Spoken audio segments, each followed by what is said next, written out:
welcome to this very special edition of the KAJ Masterclass Live, the show which ensures that you profit from your time spent here with experts, either through their insights, information, or simply learning from them. And today we have Colette Hamon, founder and CEO of BraTopia Group, and she is a coach and facilitator. Welcome to the show, Colette. Thank you, Ajay. You are welcome to the show. Welcome to India in this online form. And I'm sure we'll be talking about the secret to a good relationship. So I'm sure a lot of people, not just in India, but across the globe, will benefit from a lot of good advice from you, Colette. So my first question to you, Colette, is because we are talking about a secret to a good relationship in almost all relationships, in friendships, in offices, in businesses. We say we will keep on working together for a long, long time. We'll be friends forever. In personal life, if they are married till death do us apart. In India, they say we'll be together for 7 lifetimes and more. And after some time, this all ends, and then there is a lot of acrimony. So what happens to the relationship? What happens? Where does it all go wrong after going so good?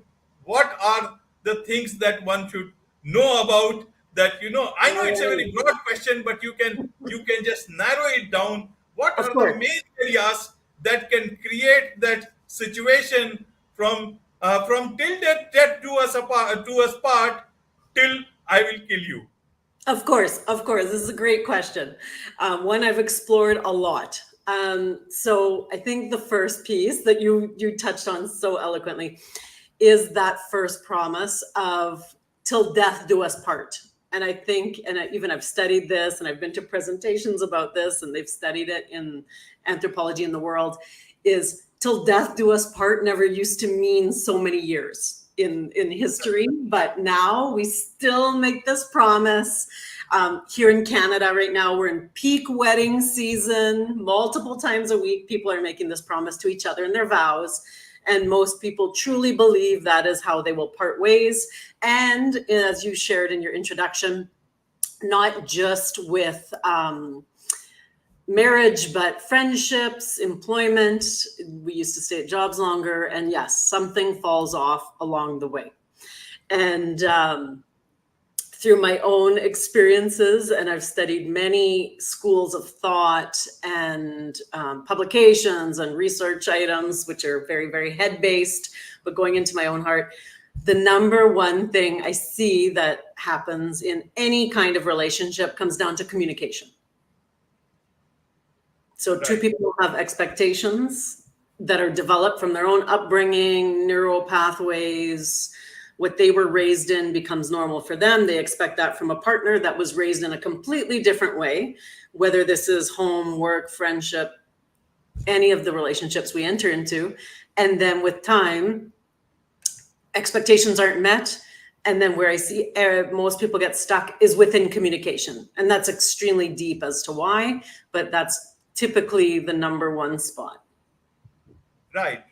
Communication it is. So we have zeroed in on communication. But what happens before when the relationship is good? In personal relationship, you keep on talking for hours. That the night should never end, and then you don't talk to each other, even staying under the same roof. What happens to this communication? I want to understand that. Because yes, from passionate nights to social media feeds in bed, right? I think with what happens initially, and this is studied, so initially in up to 2 years' time, the chemicals going through the brain in a new romantic relationship, they have, in the research they've done on this, it is the same effects as cocaine. So people aren't necessarily making the most logical, grounded decisions while these chemicals are going through and they're in this new phase of bliss. And then we get into what's called the power struggle. And the power struggle is suddenly the chemicals subside and you start to see that maybe this perfect human being beside you has a few faults. Okay. So cocaine is the thing that binds people together. What happens to the relationship in business, in offices? Because there you get along with your colleagues. There are uh, Mhm. good rules also for that okay, everybody will behave well. And then even in terms of just general understanding in office, the same people behave very nicely. Very rare occasions you may have those fights here and there, but people are generally good enough, and there they keep on that working relationship. Why does not that same communication get transferred? Even in office, you know about the faults of others. You know this boss is not as smart as he looks, or he as smart as he shows to be, and then you still are ready to follow their orders because the money is coming from there. So how does it work? How is the difference Of between? course, of course. There's an expression I really love and appreciate, and I'm like, business would be so easy if it wasn't for people. And so, whether it's in romance or at the office, we're still dealing with people and their complexities. And no, I completely agree. But I will also share with you a very interesting story, just because I think people think we can compartmentalize. I certainly can. There's things I deal with in my home that certainly don't come to the office, but there's still an intertwinement of those two worlds. And I have a long-term psychologist, and she shared me this story. And this man was working in finance, and he noticed that his colleagues were doing much better than him and growing their portfolios and getting more clients. And the more she worked with him, and so that's why he came in to say, like, I just need you to teach me the tricks. Teach me how to connect to people at networking events so I can bring them in and manage their portfolios, therefore growing my own wealth. And so at one point she said, no, I want you to bring your wife in. And he got triggered by this, and he's like, why would I bring my wife in? I'm not trying to fix my marriage. I'm trying to fix my portfolio, my career, and my wealth. And so she's like, just trust me, bring it in. And each and every challenge he described that he had getting new clients to manage their portfolios, the wife described that they had in the marriage. So who you are is who you are, and this ripples out, whether it's good or bad. And so I think what happens at work is, again, much similar situation. We start a new job or we get a new employee. There's an aspect of that fantasy, that dream, that dopamine hit, that this is it. This is the one that you need in that particular role. And with time, expectations and communication might not be there. It breaks down. And I know even personally, one thing that happens a lot, I do try and encourage. I'm very open with my employees, but there's also that power differential. And I see the struggle that employees have to come and have a discussion, whether it's something they personally need, whether it's with regards to money, their role, different responsibilities they want. And so that's there. And what I've learned about that, unfortunately, but can relate to, that gets programmed to us very young. And that programming comes from the principal's office and the old, oh, I got called into the principal's office. And I see the energy in my staff, and I've had to be very conscientious of it. If I'm like, hey, can you please come talk to me for a second? And even if I'm rolling out a bonus or expressing gratitude to them or anything, this will, I see how stressed and they look on their faces, and they will share like, oh, I thought I was going to get fired, or who knows. So that goes down to our school systems and the principal system. Okay. In offices, there is something called, we utilize a lot, is for the business growth and for everything else, or to grow in life, networking. Why Yes. can't we apply the same principles at home if there is some tussle going on? What stops us from being a bit more diplomatic, a bit more understanding, a bit more networked, so that you live for another day and come down to the talking table, that okay, that is where that the point when you can actually talk sense, when everything is looks very sensible. That is a great question. I've also researched this. Okay. In our brains, we have various parts. And what happens when we're dealing, even in business, but especially at home, emotionally, we go back to the oldest parts of our brain. And that's what we were raised in. So what they've studied through MRI machines, brain scans, and brain research is nobody can trigger what any trauma or challenges we had in childhood. Everybody had something. Nobody's getting out of childhood unscathed more than our romantic partner, because our romantic partner also ignites the good parts. So at home, when you have those emotions going off, unfortunately, levels of passion, we'll call it, come out that don't get triggered in the workplace.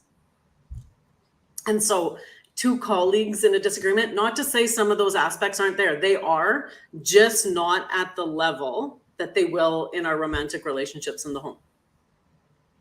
Okay. So let me ask you this way.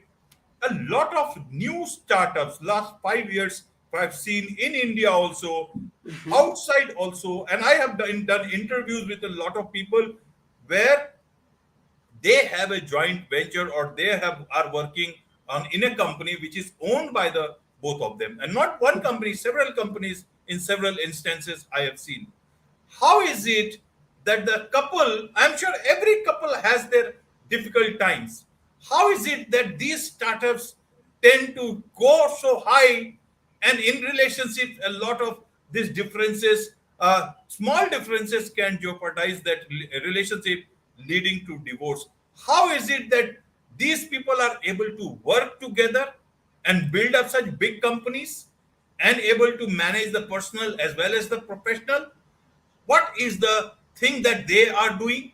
What is the right thing that they are doing to be able to manage both sides of the things? And it's not rocking the boat. In some cases, obviously, it has happened in India also. I've seen some examples of couples splitting up after their businesses have been doing good. But just to understand from you, why is that difficult situation that is in a home is not spilling over in your workplace? And just to clarify your question, so these are married partners starting Yes. businesses together. Oh, great question. Yes. So yes. I don't know, Ajay, I think you might be seeing some of this through rose-colored glasses. I'm also the president of our chapter of Entrepreneurs Organization in Calgary. And so one thing that I really appreciate about the organization is we share at a very deep level. And so when I've talked to people in this situation, I get a lot of truth out of it. And I may be from the outside, and I get it. There's appearances need to be made in companies. People can't know if a couple's going through a divorce because there's fear of the company being dissolved. That this does cause huge issues, whether they might work beautifully together at work and then it's not going well at home, or they may have been in a beautiful marriage and the working together now is affecting this. So it's interesting to hear both sides. I was actually in a discussion just last night about this.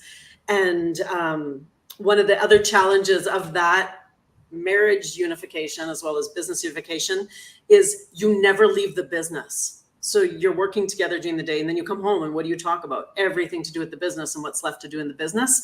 And you kind of lose the romance and the relationship component.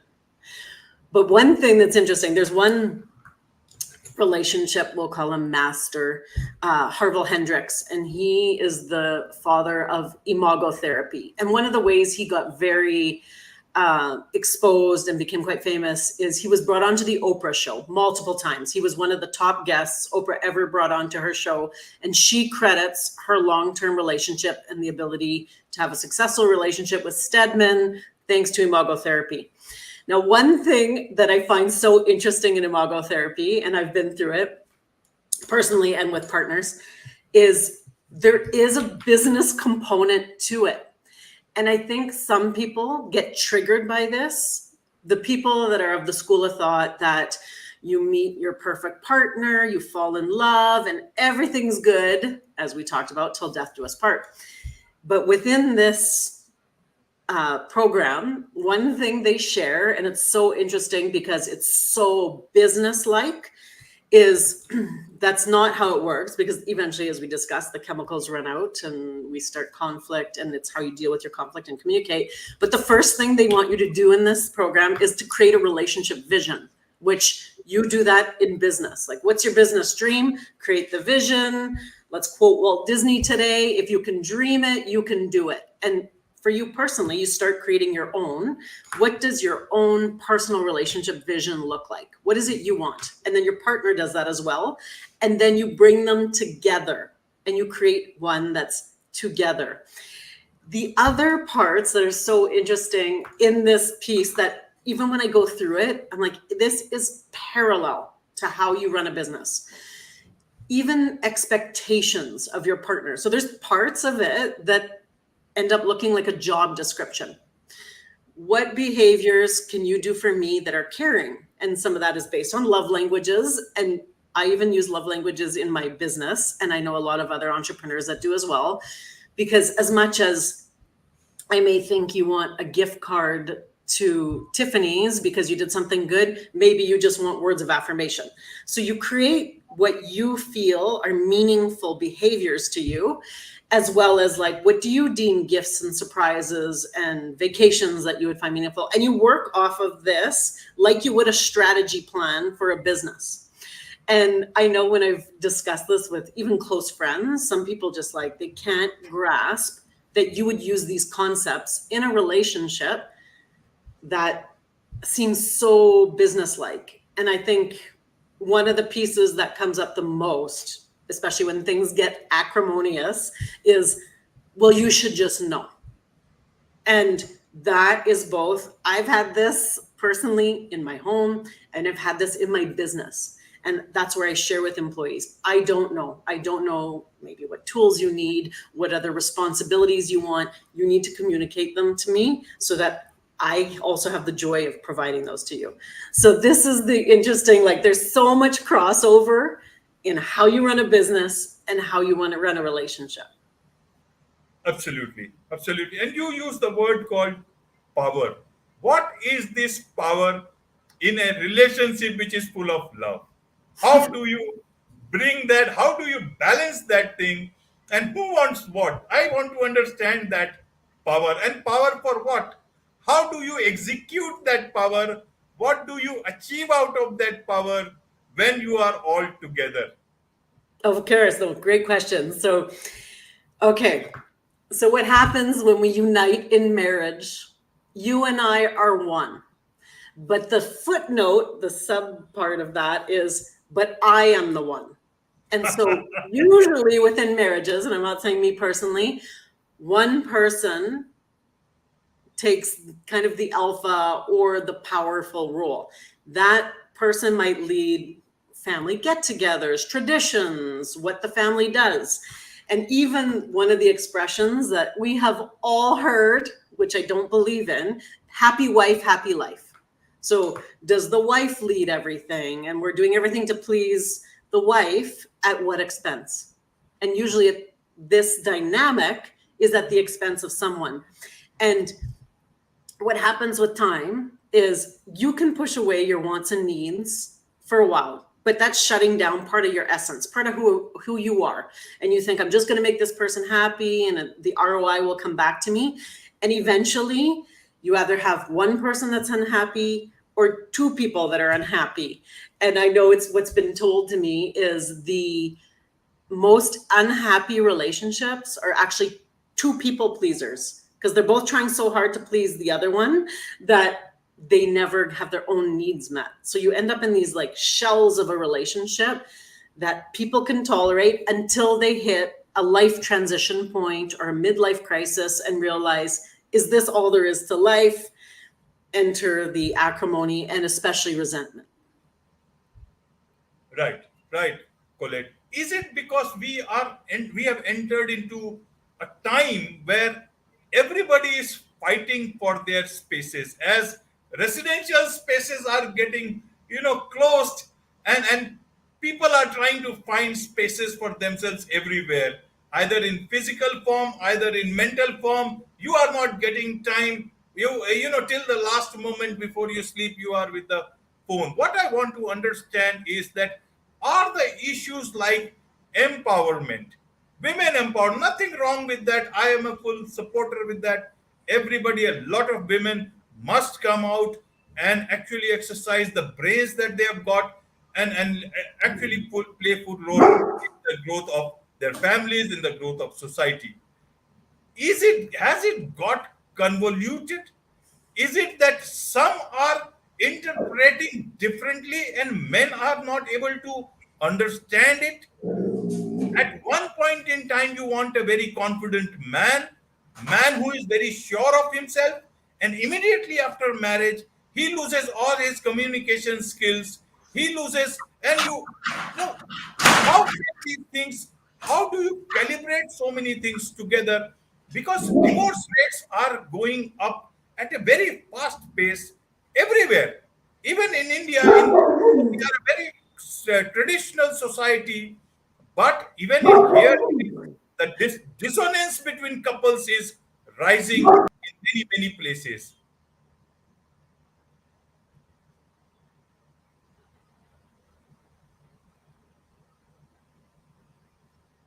Some technology, please hold on.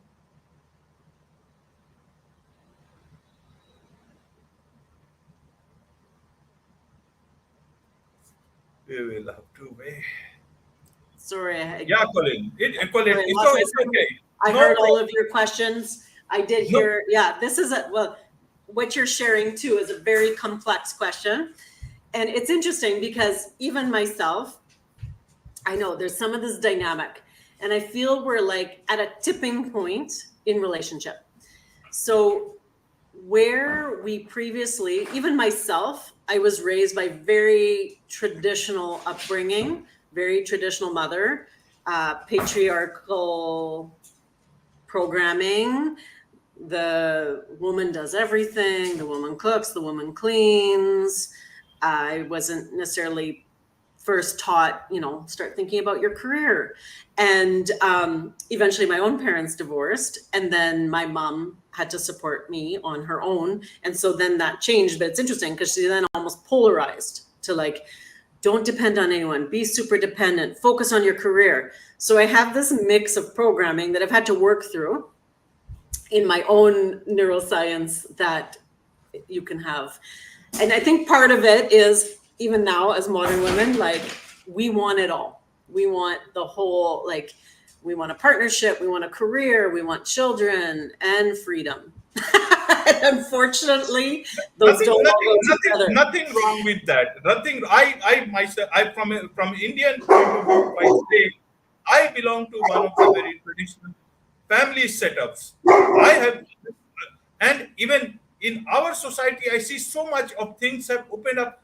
Nothing wrong with that. Where is the problem? Even men want their wives, their girlfriends to grow up, to rise to the level that they want. That there many cases are there. People are, somebody who is a clerk, but they want their wife to study more and become a officer. It is many cases that, so want to understand that. Sorry for to interrupt, but I No, see please. nothing wrong with that. So, okay. And I'm just like, and it's very interesting because what I love about our conversation today is we also are dealing with two completely different cultures. So do you see that tipping in India, Ajay? No, there is nothing wrong with that. We see, if you look at the Indian, you know, uh, past also, we had women who have led us. The household is led by a woman. All the keys to the treasures of the house are with the women, even Mm-hmm. though the man is running. Even in our mythology, it is the women who has saved the men gods who were in deep trouble. So that way, I don't know where the, so whatever it is, even today I don't find that, is it about the mindsets, is it about individual ways of looking at this whole power structure? Is there something wrong with the way we are looking at things that is leading to this whole misinterpretation of power and everything? Because you say the same thing. I talked to somebody, one guest said few months back, and I asked him this question: what do women want? He said they want everything. Today you are saying they want everything. So when where is the mismatch there? Okay, I for want sure. to understand, think about. Okay, and I remember, okay, prior, that I had children, I went to Queen's University in Canada, and there was like an alumni event, and they always try and bring some of their very influential alumni to present. And they had at that time, it was the current CFO, Chief Financial Officer of Shell Canada, Shell Group of Companies, oil and gas. And she presented to us, and she said this thing.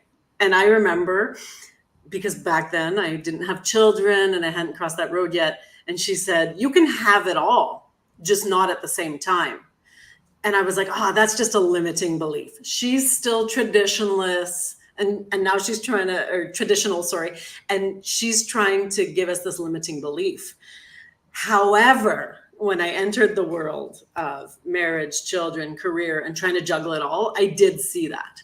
And obviously now in 2023, I don't think we have the same levels of patience. We want it all, and we want it yesterday.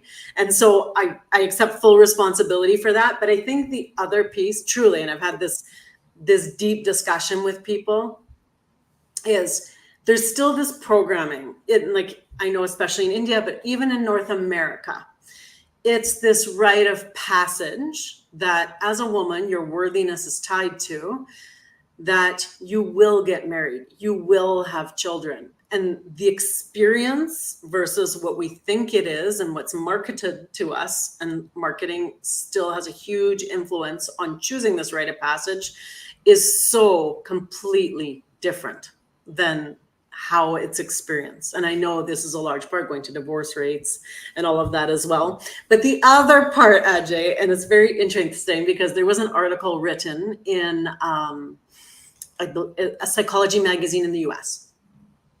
What's also happening is you do have these men, even like I share myself, I watched my mother serve my father, and she did the same thing with my stepfather when she remarried. All the cooking, all the cleaning. And it's not that they did nothing, but it was heavily worded and shown to me, and you pick up what you see, that the woman's in charge of all this stuff on top of her career and everything else. And until we have a break in the generations seeing that as primary, it'll be hard for the men to accept that most women probably don't want that path. So this psychologist in the US wrote an article in general talking about, okay, men, we need to be better. And he even quoted some terminology from Marine training. And he started getting death threats and men sending scathing letters and emails to him.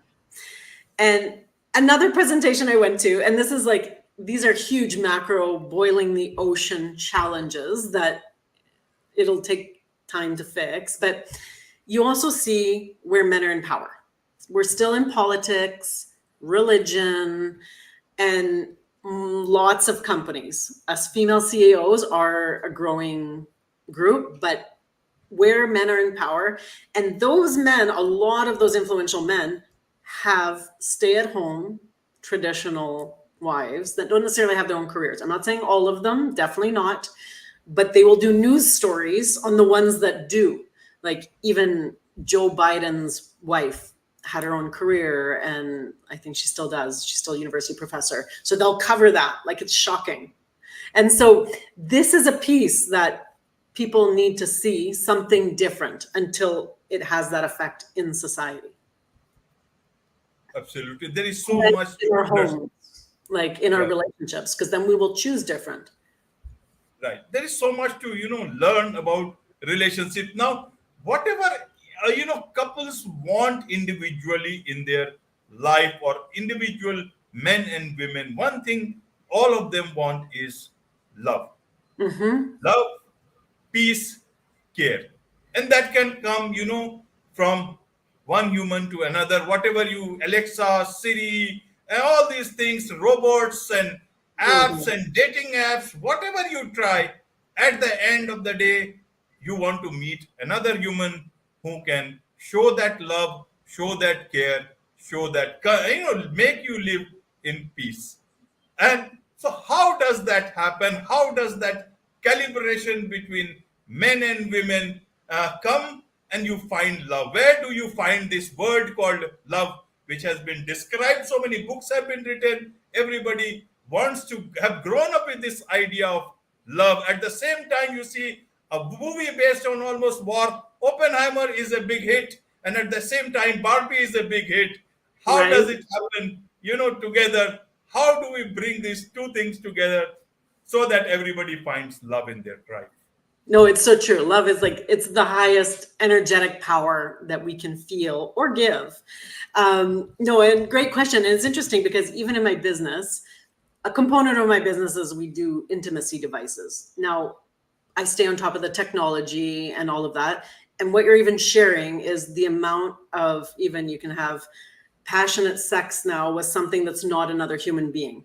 And I'm using the term passionate sarcastically, but I get shocked at how much that industry is growing and how concerning it is. And now you can have a robotic girlfriend with AI programmed into her to say the right things that you just want to hear. And so when I see that, I do go to macro level thinking. I think, what will be the effect of this on society? Even some of the other things that are concerning, I follow a lot of psychology articles about romance, dating, and relationships. And even the rise in websites like OnlyFans. And one of the articles I read was during pandemic, the top service that people subscribed to from OnlyFans was they wanted someone to pretend to be their girlfriend. So they would pay a woman through this website. It's high men subscription base. And all she had to do was text them during the day and send them selfies. And what I see now is, because to go and obtain or maintain a relationship is a lot more work, and a lot of it is on you and internal and work. You have to touch things in yourself maybe you're not ready to touch, and this is a huge component. And that's part of what that psychologist was addressing in his original article. He was sharing that, men, we have to be better. We have to do better if we want relationships with the opposite sex. And another component that's getting discussed now too is the ease of dating apps. You meet someone, you break up. Previously, you may have had to reflect. What did I do wrong? Maybe I need help with this. Maybe how I react a certain way or my behavior isn't acceptable and it's not going to work in a next relationship. But dating apps have made it so easy to jump into another relationship, get that hit of dopamine. See, somebody else wants me. It wasn't me. It was her or him. Women aren't neutral to this either. So that's another component that I know most people don't love dating apps, but it's there and you never have to spend time reflecting. It's not, don't get me wrong, these things are what you don't resolve in your past relationship is coming to your next one at the expense of your new partner. It's not that you're immune to what's in you, but it's this quick hit of, see, I'm good, somebody wants me. So it's very interesting to see, like, some of it's interesting, exciting, but some of it's interesting, scary to see what the high level macro components will be to this on society. Absolutely. We'll have to see where we all are going and where, and to find where have all this love gone, or still there is some hope. It is lying in some corner or within our hearts, and we find the real ones who are ready to, stay together forever. Actually, for the time till death do us part.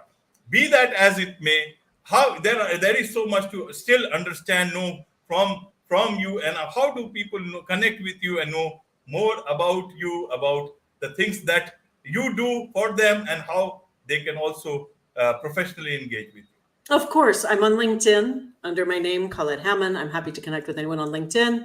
My business website is BraTopia.ca. And so we have, it's very e-commerce based, but we do have some of our biography and why we started and what some of the motivation was there. And those are probably the two easiest ways to get in touch. Absolutely. With this, it's a wrap on this very special edition of the KAJ Masterclass Live. Thank you so much indeed for joining us. Thank you, Ajay.